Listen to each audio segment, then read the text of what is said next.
Hello, this is Rebecca Benneyworth and welcome to our Q1 2016 short video overviewing the Bankstream Index for accountants. With me here today are Kevin Bottomley from Bankstream. Hello. Hi Kevin. And also John Stokdyk from AccountingWEB.co.uk. Hello. Hi John.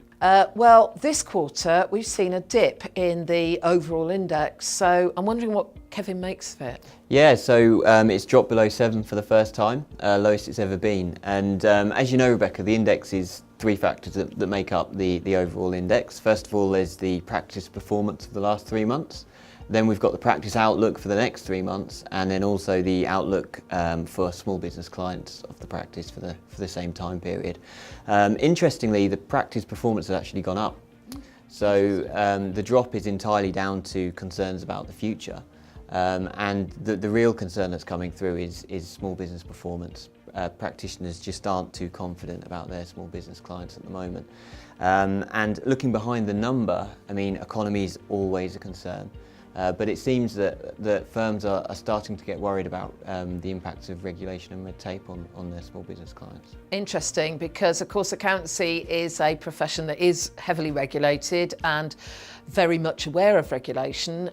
Certainly January 2016 onwards is FRS 102, no avoiding it any longer. So, but of course what they're saying in effect to you is that they're also worried about regulation for their clients.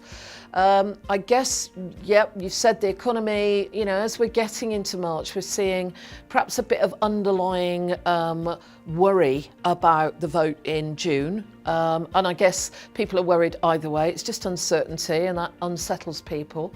There are some economic indicators that seem to be doing weird things to me. So I guess that's playing through. So I can understand that. John, have you got any observations on this one? Okay, let's look a bit further away, and it's very clear that the quarterly tax reporting regime is going to cause a lot of problems for small businesses and the practitioners. So I think everyone in the survey and the three of us here are agreed automation is going to help you do that. But I do have a concern if you know, you want to get the data and you want to have it in and bring it through electronically. But if you strap some kind of system for collecting all this information on the back of inefficient practice processes, you're not going to fix the problem. No.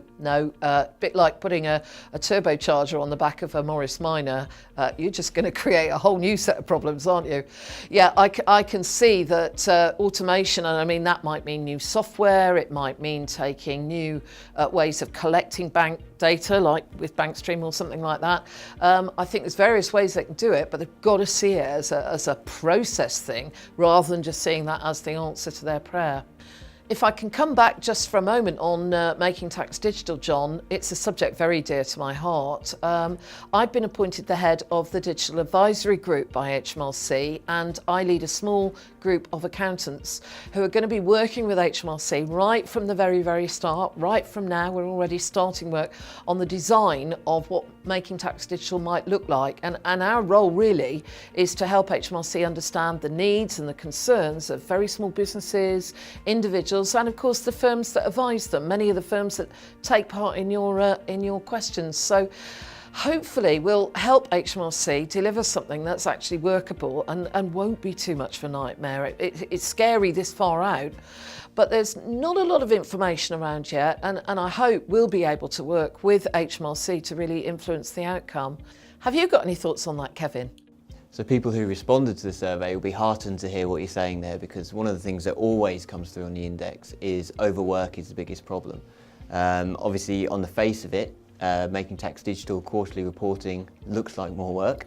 Yeah. So one of the things we wanted to ask about this time was what would be the impact on workload, and 95% of accountants did say that it was going to increase their workload.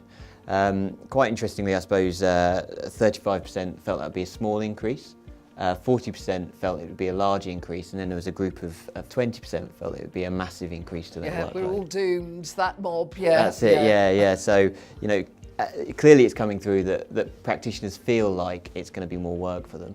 And we wanted to take it one stage further, I suppose, and just try and find out how they were planning to actually deal with that extra work. The largest group actually said that they were going to use automation to get through that work a lot quicker, so that was 46%. And then the next biggest group was 30% who said they would either employ more staff or do more hours themselves. Yeah, work even longer. Yes, yeah. So yeah, firmly putting that in within the firm to actually pick up that work. Only 10% said that they would actually push that work out to clients. Yeah. Could be difficult. It's difficult, isn't it? I mean, we found on these surveys before, we've explored this, and clients just aren't up for it. It's accountants that care and can do it, and clients have demonstrated consistently that they can't. So yeah, if that's your only plan, then you need to have another think. Anything else to add, John? I think so. We've got to remember the survey was conducted just after the end of tax season, when the pain is freshest in people's minds. And I think so use that as motivation, because you should still be able to spot where the friction points were, and that's where those are the points that you want to address. Involve the team, your people around you who've lived through it as well. They can help find where the issues are, and sometimes help with the solutions.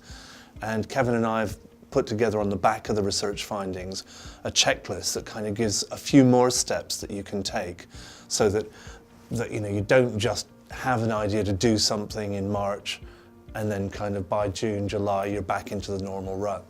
Yes, that's interesting, John. I think there's a real opportunity here, maybe forced by making tax digital, but I think part of the picture of what's going on in our profession is to reduce the amount of manual work you're doing and that your clients are doing, and actually to work a bit smarter and not harder, and maybe actually to make a bit more profit because you're more efficient. So maybe we'll look at that in another quarter, but very, very interesting on a number of fronts. Well, that's all we've got time for this quarter in our review of the Bankstream Index. I'd like to thank John and Kevin for being with me. There are a couple of things that you can now access online on accountingweb.co.uk. If you go to the Bankstream page, you'll find the full report on the quarter with all of the numbers and the facts and figures that we've been talking about. But there's also John and Kevin's tip sheet about going forward and maybe meeting that challenge that is the dragon of making tax digital and finding out that perhaps it's a pussycat after all. Well, I hope you can join us in a quarter's time, and thank you very much for being with us today.